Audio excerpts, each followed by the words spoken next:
नमस्कार, आप देख रहे हैं बंसल न्यूज। मैं हूं आपके साथ प्रेरणा मिश्रा। हमारे खास कार्यक्रम समझेंगे तो संभलेंगे में आपका स्वागत है। तो चलिए आज बात करेंगे तीसरी लहर की। जब से तीसरी लहर की बात सुनी है तो सभी लोग काफी ज्यादा पैनिक हो रहे हैं। हालांकि सरकार हर संभव प्रयास कर रही है, लेकिन ऐसे में पेरेंट्स की जिम्मेदारी काफी ज्यादा बढ़ जाती है, क्योंकि पेरेंट्स को अब बच्चों की सेहत के लिए सतर्क रहना होगा, जागरूक रहना होगा। और ऐसे में कई तरह के सवाल भी अब पेरेंट्स वैक्सीनेशन को लेकर उठा रहे हैं। इसी विषय पर आज चर्चा करेंगे। जुड़ेंगे हमारे साथ कुछ खास मेहमान भी।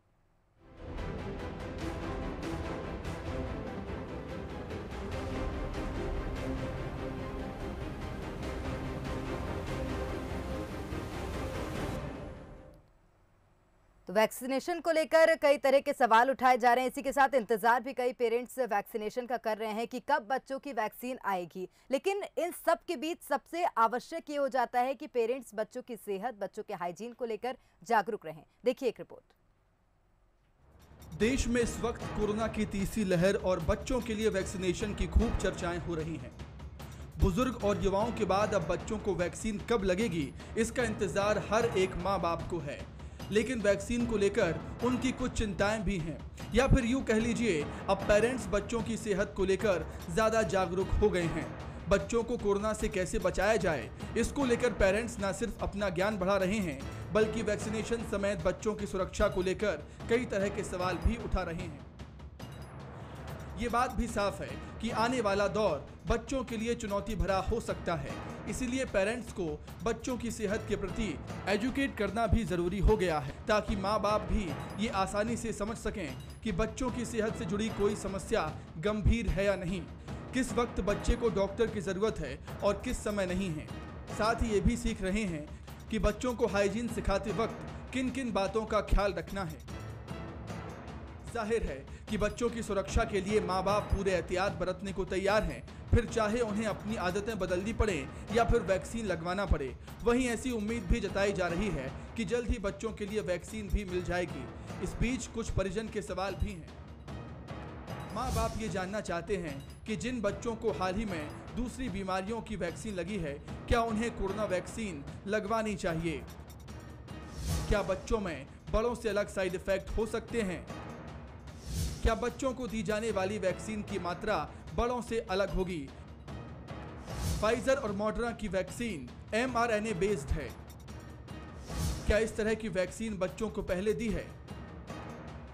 क्या हम बढ़ते हुए शरीर पर कोरोना वैक्सीन के लंबे समय में होने वाले असर को जानते हैं? बहरहाल इन सवालों के जवाब अभी दे पाना थोड़ा मुश्किल हो सकता है, लेकिन बच्चों के लिए वैक्सीन आने के बाद इन सवालों के जवाब जल्द सबके सामने होंगे। Bureau report, Bansal news. और चलिए चर्चा करेंगे। हमारे साथ कुछ खास मेहमान जुड़ रहे हैं। डॉक्टर रोहित जोशी हैं, पीडियाट्रिक न्यूरोलॉजिस्ट, वो हमारे साथ जुड़ गए हैं। वहीं डॉक्टर कमलेश उदैनिया हैं, मनोचिकित्सक, वे भी जुड़ गए हैं। आप दोनों का ही बहुत स्वागत करती हूं बंसल न्यूज में।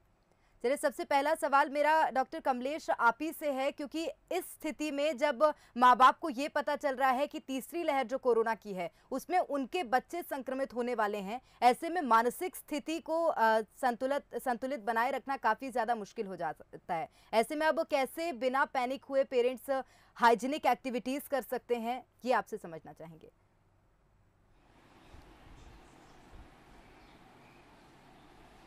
जी देखिए, ये अभी ऐसा प्रिज्यूम किया जा रहा है कि बच्चे ज़्यादा प्रभावित होंगे तीसरी लहर में जी। वो इसलिए कि अभी बच्चों के लिए वैक्सीन नहीं है और बड़े लोगों को वैक्सीन लग चुका है, इसलिए ऐसा प्रिज्यूम किया। बट हम ऐसा 100% श्योर नहीं कह सकते हैं कि बच्चे ही ज़्यादा प्रभावित होंगे। तीसरी लहर आएगी भी या नहीं आएगी, अगर व्यक्ति कोरोना एप्रोप्रिएट बिहेवियर करेगा तो ज़रूरी नहीं है कि तीसरी लहर आई भी, और आएगी तो किसको ज़्यादा प्रभावित करेगी वो ये भी अभी से नहीं कह सकते। लेकिन ऐसा मान के चल रहे हैं चूँकि बच्चे अभी वैक्सीनेटेड नहीं है तो बच्चे ज़्यादा प्रभावित होंगे, ये शंका है। तो माँ बाप को ये चाहिए कि पैनिक हुए बिना वो इन चीज़ों का इंतज़ार करें, और जिस तरीके से बड़े लोगों को कोरोना से बचाव करना है उसी तरीके से वो बच्चों को अभी से सिखाना शुरू कर दें कि उन्हें डरने की और घबराने की ज़रूरत नहीं है। बहुत थोड़े समय में वैक्सीन आ जाएगी। कुछ कंट्रीज़ ने बना भी ली है, इंडिया में भी थोड़े समय में आ जाएगी। तब तक उन्हें वही एहतियात बरतने हैं जो अभी तक बड़े लोगों ने बरते हैं, और खुद घबराएं नहीं और बच्चों को उसके लिए मानसिक तौर पर तैयार करें, क्योंकि बच्चों का मन बड़ा कोमल और भावुक होता है। जी। उनको जैसे समझा दिया जाएगा वो वैसे समझ जाएंगे। बिल्कुल। चलिए डॉक्टर रोहित, आपसे एक बात जानना चाहेंगे। कोरोना एप्रोप्रिएट बिहेवियर जिसकी बात डॉक्टर कमलेश कर रहे हैं, उन बिहेवियर में बच्चे क्या कुछ एक्टिविटीज शामिल कर सकते हैं? पेरेंट्स को बच्चों की अब दिनचर्या में क्या कुछ एक्टिविटीज ऐसी शामिल करनी चाहिए जिससे आगे उनको जाके किसी तरह का खतरा ना हो? जी, ये बहुत अच्छा सवाल है कि कोविड अप्रोप्रिएट बिहेवियर कैसा होना चाहिए। असल में देखा जाए तो जो मुख्य कारण अभी तक जो बच्चे और अपन वयस्क बचे हैं कोरोना से, वो है अच्छा मास्क पहनने से। तो मैं यही आपके माध्यम से अपील करना चाहूँगा कि एक अच्छा मास्क होना चाहिए जो टाइटली फिटेड है। आप मेरा मास्क देखिए, अगर ध्यान से फोकस करेंगे जी। तो ये एक बहुत ही अप्रोप्रिएट साइज मास्क है और बहुत ही टाइटली फिटेड है, ये देखिए आप, है ना। तो इसकी बच्चों को आपको आदत डालनी पड़ेगी और वयस्कों को भी आदत डालनी पड़ेगी कि इस तरह का मास्क पहने ताकि कोरोना से बचाव हो जाए। उसके अलावा जो डॉक्टर साहब ने कहा है हाइजीन को लेके, वो एक बहुत ही अच्छा क्वेश्चन है और बहुत ही अच्छी एक तरह से एडवाइस है कि बच्चों में एक ऐसा एटीट्यूड बनाए कि उनको हैंड हाइजीन की आदत डालें। बार बार हाथ धोना है, ये एक बहुत ही अहम है। शुरू से ही जब से कोविड आया है तब से सरकार की तरफ से भी ये अभियान चल रहा है। एक तो 2 फीट की दूरी और उसके साथ साथ हाथ धोना है ज़रूरी। ये सब बहुत ही शुरू से चला रहा है, आगे भी अपन को फॉलो करना है। ना कि कोरोना से बचाव होगा, कोविड से बचाव होगा, इससे दूसरी बीमारियों से भी बचाव होगा। तो ये कोविड अप्रोप्रिएट बिहेवियर के अलावा ये दूसरी बीमारियों से बचने के लिए भी एक अप्रोप्रिएट बिहेवियर होगा, मेरा ये मानना है। बिल्कुल। बिल्कुल। डॉक्टर कमलेश, आपसे एक बात जान लेती हूँ। जिस तरह से डॉक्टर भी कह रहे हैं कि कोविड एप्रोप्रिएट बिहेवियर लाना है, लेकिन इसके लिए सबसे अहम हो जाता है कि पेरेंट्स एजुकेट हों, पेरेंट्स जागरूक हों। अब पेरेंट्स को जागरूक करने की अगर बात आती है तो आप इसको किस तरह से देखते हैं? क्या कुछ पेरेंट्स को करना चाहिए अब?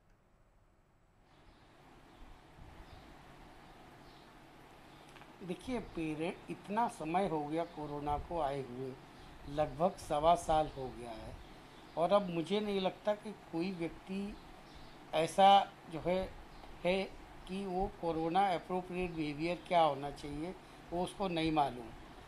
4 चीज़ें बहुत इम्पोर्टेंट हैं इसमें, जैसा हमारे डॉक्टर साहब ने बताया जो न्यूरोलॉजिस्ट हैं, कि सबसे पहले मास्क लगाना है, अप्रोप्रिएट मास्क हो, N95 मास्क हो। उसके साथ जो है वो हैंड हाइजीन रखना है।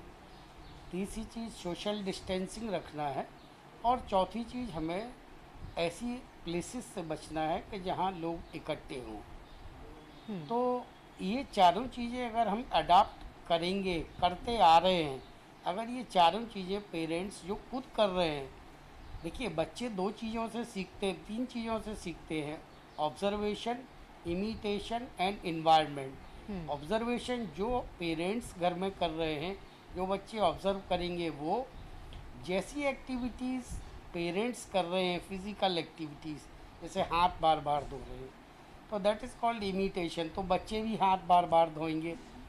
और एनवायरनमेंट, जो उनके चारों तरफ एनवायरनमेंट है, जिस तरीके का वातावरण है, उसको देख के बच्चे सीखते हैं। तो मेरे ख्याल से इतने समय से बच्चे जो है वो सब देख रहे हैं, और मुझे नहीं लगता कि कोई परेशानी होगी बच्चों को ये सारी चीज़ों को सीखने में।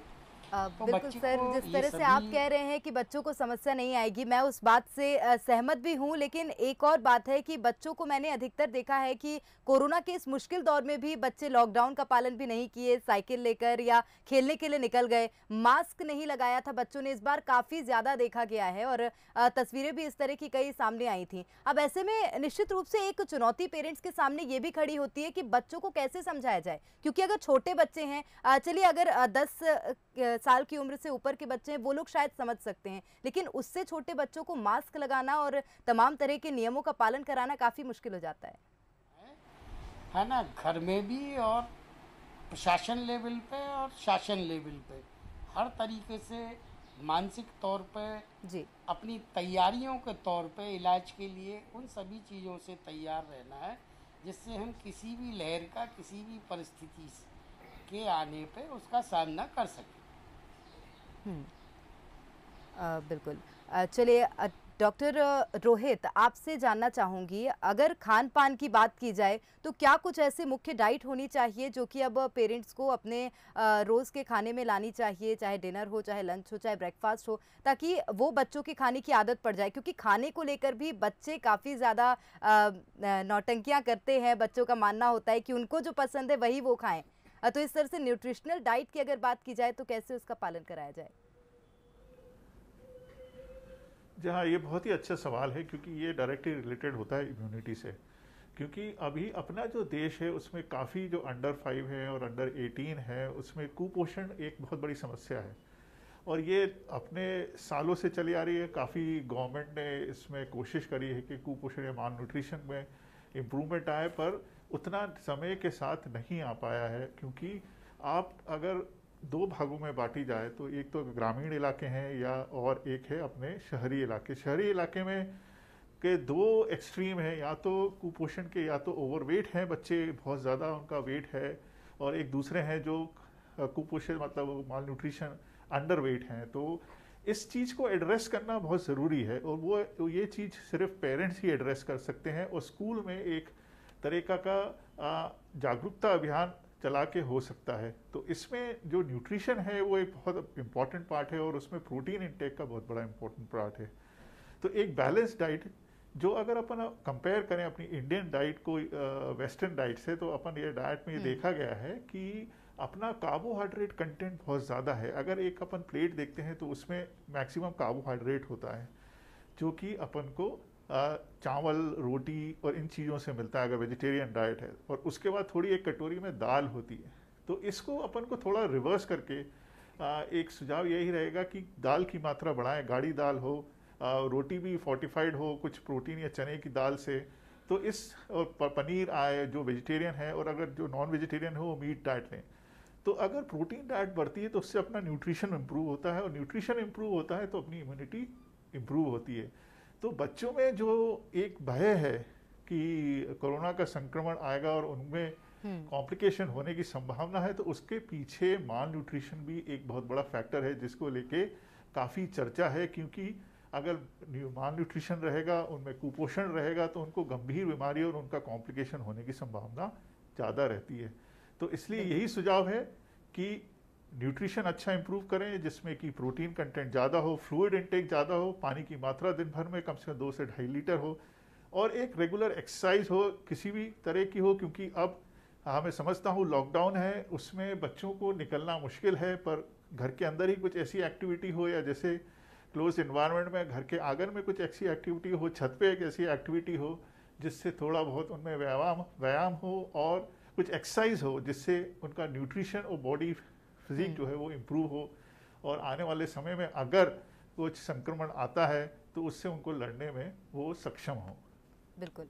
डॉक्टर कमलेश, आपने एक बहुत अहम बात ये कही थी कि 18 तक के लोगों को, तो 18 से ऊपर के लोगों को तो वैक्सीन लग गई है, इसलिए ये अनुमान लगाया जा रहा है कि तीसरी लहर में बच्चों को ज़्यादा खतरा हो सकता है। अब अगर वैक्सीन की बात की जाए तो जब पेरेंट्स को वैक्सीन लग चुकी है लेकिन बच्चों को वैक्सीन नहीं लगी है, और अगर खतरा होता है बच्चों को किसी तरह से कोरोना का, तो मानसिक स्थिति असंतुलित होना पेरेंट्स की स्वाभाविक सी बात है। अब ऐसे में कैसे अपने आप को ढांढस बंधाए, कैसे कंट्रोल करें?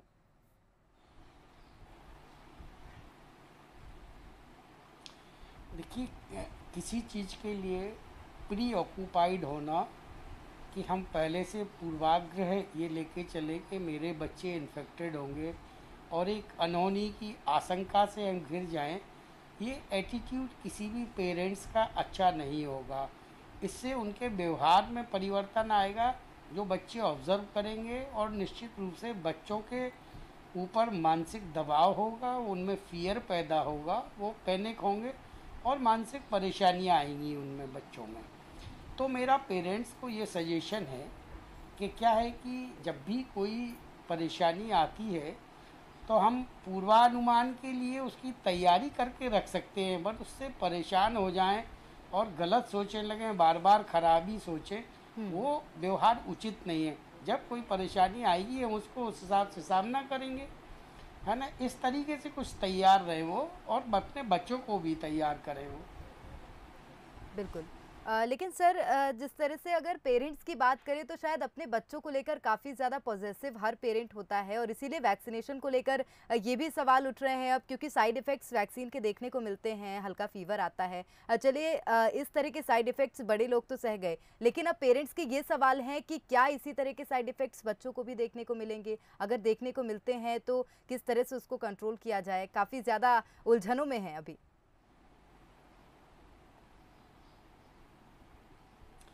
देखिए, वैक्सीन कोई नई चीज़ नहीं है। बच्चों में वैक्सीनेशन तो होता ही है सभी बच्चों में, बिल्कुल। और सभी वैक्सीन्स के थोड़े बहुत साइड इफ़ेक्ट आते हैं, बहुत माइल्ड, है ना, किसी किसी को ना भी आए। तो इसी तरीके से जो अभी तक कोरोना की वैक्सीन नई थी, कुछ समय पहले से ही लगना शुरू हुई, लेकिन ये देखने में अभी तक नहीं आया कि कोई मेजर साइड इफ़ेक्ट हुए हैं। बहुत रेयर एग्जाम्पल छोड़ दें हम, तो वो रेयर एग्जाम्पल तो किसी भी वैक्सीन के साथ और किसी भी दवा के साथ कोई भी रिएक्शन, एनाफाइलेक्टिक रिएक्शन हो सकता है। अगर ऐसी कोई स्थितियां होती हैं, ये कंट्रोल ट्रायल के बाद वैक्सीन निकल के आती है, प्रॉपर ट्रायल्स होते हैं, इसलिए इनकी संभावना ना के बराबर होती है। और हर मेडिसिन के, हर वैक्सीन के थोड़े बहुत माइल्ड साइड इफ़ेक्ट होते ही, बट वो टॉलरेबल होते हैं। तो मुझे नहीं लगता कि बच्चों में कोई ज़्यादा बड़ी परेशानी आएगी वैक्सीनेशन के बाद। माइल्ड फीवर, मायालजिया, थोड़ा शरीर हल्का सा बॉडी एक, जो पैरासीटामोल देने से ठीक हो जाता है। थोड़ा सा उनका न्यूट्रिशन अच्छा रखें, जैसा अभी डॉक्टर साहब ने बताया, जो न्यूरोलॉजिस्ट हैं, कि बच्चों को न्यूट्रिशन अच्छा रखें, प्रोटीन डाइट और लिक्विड डाइट उन्हें ज़्यादा दें, जिससे उनकी सेहत अच्छी होगी, तो वो बीमारी और वैक्सीन दोनों को अच्छे से सामना कर सकते हैं उसका। बिल्कुल। चलिए डॉक्टर रोहित, आपसे जानना चाहूँगी, क्योंकि देखा ये जाता है कि वैक्सीनेशन जिस तरह से डॉक्टर कमलेश बता रहे हैं कि बच्चों में होता ही है, कई बीमारियों को लेकर वैक्सीनेशन किया जाता है, लेकिन अगर डेवलपमेंट की उसकी बात की जाए तो काफ़ी समय लगता है, 2 साल 5 साल इस तरह का समय लग सकता है वैक्सीनेशन के डेवलपमेंट में। लेकिन कोरोना की वैक्सीन की अगर बात की जाए तो इसका डेवलपमेंट काफ़ी ज़्यादा जल्दी होता है शरीर में, तो ऐसे में समस्याएँ काफ़ी ज़्यादा हो सकती हैं और चिंता पेरेंट्स की जायज़ है। नहीं, ऐसा नहीं है, मेरे को ऐसा लगता नहीं है कि कोरोना कोई दूसरी वैक्सीन से भिन्न है और उसमें कुछ डिफरेंट रिएक्शन होगा, क्योंकि ये जैसे डॉक्टर साहब ने बताया कि कई वैक्सीन्स के माइनर से रिएक्शन होते हैं, जिसमें फीवर, बॉडी एक, थोड़े बहुत दिन के लिए अनवेल रहना, ये बड़ा आम सी बात है। और ज़्यादातर वैक्सीन में ये बहुत ही शॉर्ट ड्यूरेशन होता है, कई बच्चों में तो इसके कुछ साइड इफ़ेक्ट्स होते भी नहीं है। तो मैं ये उम्मीद कर रहा हूँ, जैसे कि वयस्क में देखा है, हमने एडल्ट्स में देखा है कि कुछ किसी को फीवर आया है, किसी को बॉडी एक आया है, किसी को थोड़े बहुत दिन के लिए एलर्जी रही है और थोड़ा सा बॉडी में वीकनेस सी रही है। तो वही मैं उम्मीद कर रहा हूँ बच्चों में भी वैसा ही कुछ सिम्टम्स आएंगे, तो वो बहुत ही शॉर्ट लिव्ड होंगे और वो अपने आप ही सेल्फ रिजॉल्विंग होंगे। तो मुझे ऐसी उम्मीद नहीं है कि कोई ऐसा मेजर साइड इफ़ेक्ट बच्चों में आएगा जिसको कि लेके अपन को बहुत चिंतित होना है, क्योंकि पहले भी वैक्सीन आई हैं, बच्चों में ही वैक्सीन दी जाती है। हमारा भी अनुभव ये है कि जो भी नई वैक्सीन आई है वो बच्चों ने आम तौर पे बहुत अच्छी तरह से टॉलरेट की है। हाँ, आपका जरूर ये कहना सही है कि जिस तरह से दूसरी वैक्सीन्स का ट्रायल हुआ है, फेज़ 1, फेज़ 2, फेज़ 3, उसका डोज डिसाइड हुआ है, क्योंकि कोरोना जो एकदम से कोविड-19 एकदम एक बड़ी महामारी के रूप में आया और एकदम से उसके लिए अपन को युद्ध स्तर पे वैक्सीन डेवलप करने की ज़रूरत पड़ी। तो थोड़ा सा अपन ने शॉर्टकट लिया है और उसको लेके स्वाभाविक है कि परिवार में और एडल्ट्स में अपने बच्चों को लेकर थोड़ी सी आशंकाएं हैं और थोड़ी चिंता है। पर मुझे ऐसा लगता है, जैसे मुझे रिपोर्ट्स मिल रही हैं और जहाँ ट्रायल्स चल रही हैं और अब तो इंडिया में भी चालू हो गई है एम्स के माध्यम से, तो मुझे उम्मीद है कि ये सब अच्छी तरह से बच्चे जो हैं इस वैक्सीन को टॉलरेट करेंगे और उनमें मिनिमम साइड इफ़ेक्ट्स रहेंगे। बिल्कुल। चलिए डॉक्टर कमलेश, आपसे एक बात जानना चाहूँगी। जिस तरह से हम इस पूरी चर्चा में सबसे बड़ा और ज़्यादा फोकस कर रहे हैं पेरेंट्स को कैसे जागरूक और कैसे एजुकेट किया जाए कोरोना को लेकर। अब ऐसे में अगर अर्बन सिटीज़ की बात की जाए तो वहाँ तो चलिए पेरेंट्स को हम जागरूक कर सकते हैं, उनको अवेयर कर सकते हैं, लेकिन ग्रामीण क्षेत्र एक बड़ी चुनौती के रूप में उभर सकते हैं। कैसे देखते हैं इसे?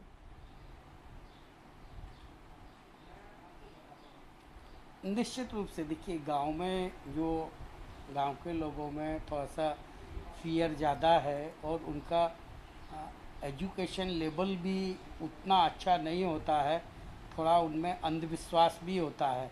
बट धीरे धीरे अगर आप देखेंगे, जैसे वैक्सीनेशन कोरोना के लिए शुरू हुआ था, वैक्सीनेशन ड्राइव, तो पहले अर्बन एरियाज़ में भी लोगों में काफ़ी हेजिटेशन था कि पता नहीं वैक्सीन लगवाएं नहीं लगवाएं। आपने देखा होगा कि सबसे पहले फ्रंटलाइन जो हेल्थ वर्कर हैं उन्हीं ने वैक्सीन ली। तो भाई एक ये धारणा है कि डॉक्टर जो कोरोना का इलाज कर रहे हैं वो अगर वैक्सीन ले लेते हैं इसका मतलब वैक्सीन सेफ़ है। और फिर धीरे धीरे पब्लिक भी सामने आई। तो इसी तरीके से जो रूरल एरिया है उसमें लोगों को अपने को जागरूक करना है और लोग हो भी रहे हैं। अब उनको समझाना है कि कोरोना एक गंभीर और जानलेवा बीमारी है। इसमें व्यक्ति माइल्ड मॉडरेट सीवियर किसी भी तरीके से मतलब बीमार हो सकता है। और वैक्सीन लगने से जैसा अभी निकल के आ रहा है कि एटलीस्ट आदमी गंभीर अवस्था में तो नहीं पहुंचेगा, है ना, उसको कोरोना होगा नहीं पहले तो, और अगर होता भी है तो बहुत माइल्ड फॉर्म में होगा और उसका जीवन सेफ है। ये धीरे धीरे हम लोगों को समझाएंगे तो लोगों की समझ में आता है। उनका अंधविश्वास दूर करना है, हमें वैक्सीनेशन के लिए तैयार करना है। जब इंडिया में वैक्सीनेशन प्रॉपर होगा तो ही हम कोरोना की आगे आने वाली लहरों से बच सकते हैं, ये भी सुनिश्चित है। इसलिए उन्हें एजुकेट करना ही होगा। हम कैसे करेंगे ये हमारी जिम्मेदारी है और किसी भी सामान्य व्यक्ति को बार बार समझाने पे बात समझ में आती है। बिल्कुल। डॉक्टर रोहित, एक आखिरी सवाल आपसे लेना चाहूंगी। पेरेंट्स के मन में भी कई तरह के वैक्सीनेशन को लेकर सवाल हैं और ये सवाल मेरा व्यक्तिगत भी हो सकता है कि क्या वैक्सीनेशन की जो मात्रा है, जिस तरह से बड़ों को वैक्सीन लगी उससे भिन्न हो सकती है बच्चों की वैक्सीन, क्योंकि इंतजार है और कई तरह के सवाल हैं। जी हाँ, डोज को लेकर अभी तक डिसीजन नहीं हुआ है क्या डोज रहेगा। जो अडल्ट में लग रहा है वो एंटीबॉडी जनरेट करने के लिए एडिक्वेट है या वो बहुत ज़्यादा है या वो बहुत कम है, तो ये ट्रायल्स में ही मालूम पड़ता है आमतौर पर। उनमें बच्चों को एक सेट ग्रुप ऑफ बच्चों को लिया जाता है, उनको वैक्सीन दी जाती है और उनके एंटीबॉडी टाइटर जो एंटीबॉडी लेवल होता है उसको चेक किया जाता है और उसके बाद ये डिसाइड किया जाता है कि इनके लिए डोज क्या इफेक्टिव रहेगा। उसके साथ साथ ये भी देखते हैं कि अधिक डोज देने से कोई साइड इफेक्ट्स तो नहीं हो रहे हैं या कुछ और प्रॉब्लम तो नहीं है बच्ची। तो ये सब एक शोध का विषय है, इस पे अभी कुछ कहना एकदम से वो सही नहीं होगा। पर जो अभी दिए गए हैं डोज 12 से 18 साल के बच्चों में विदेशों में, वो सेम डोज ही अभी तक दिया गया है। तो मुझे को भी ये उम्मीद है कि अपना जो बच्चे आएंगे उनको भी सेम डोज दिया जाएगा, एटलीस्ट 12 साल के बच्चों को। हाँ, अगर आप पिछले वैक्सीन जो H1N1 स्वाइन फ्लू का जो वैक्सीन आया था तो उसमें जो सबसे छोटे जो काफ़ी कम उम्र के बच्चे होते हैं उनको आधा डोज दिया गया था। तो मुझे को भी ऐसा लगता है कि यही चीज़ फॉलो होगी कि जो बहुत ही छोटे बच्चे हैं, 1-1.5 साल के बच्चे हैं या 2 साल के बच्चे हैं, तो उनको डोज शायद थोड़ा कम देंगे। पर अगर जो 2 या 3 साल से जो बच्चे ज़्यादा हैं उनको सेम डोज दिया जाएगा जो कि H1N1 और स्वाइन फ्लू वैक्सीन के लिए दिया गया था। पर अभी इस बारे में कहना बहुत जल्द होगा क्योंकि अभी भी वो ट्रायल्स चल रही हैं, अभी डिसीजन नहीं लिया गया है कि एग्जैक्ट डोज क्या देना है। बिल्कुल समझ सकते हैं कि अभी वैक्सीनेशन को लेकर कुछ भी टिप्पणी करना थोड़ा मुश्किल होगा क्योंकि अभी ट्रायल्स चल रहे हैं। बहुत धन्यवाद आप दोनों का ही इस चर्चा में हमारे साथ जुड़ने के लिए। तो कोरोना की तीसरी लहर आने वाली है, इसको लेकर चिंता काफ़ी ज़्यादा है मन में, चाहे पेरेंट्स की बात करें चाहे सरकार की बात करें। सरकार अपनी ओर से हर संभव प्रयास कर रही है और अब पेरेंट्स की बारी है कि वे जागरूक हों और कोरोना एप्रोप्रिएट यानी कि कोविड एप्रोप्रिएट बिहेवियर को अपने दिनचर्या में लाएं ताकि बच्चों को किसी तरह के खतरे से वे बचा सके। इसी के साथ हमारी इस खास पेशकश में फिलहाल इतना ही। आप देखते रहिए बंसल न्यूज़।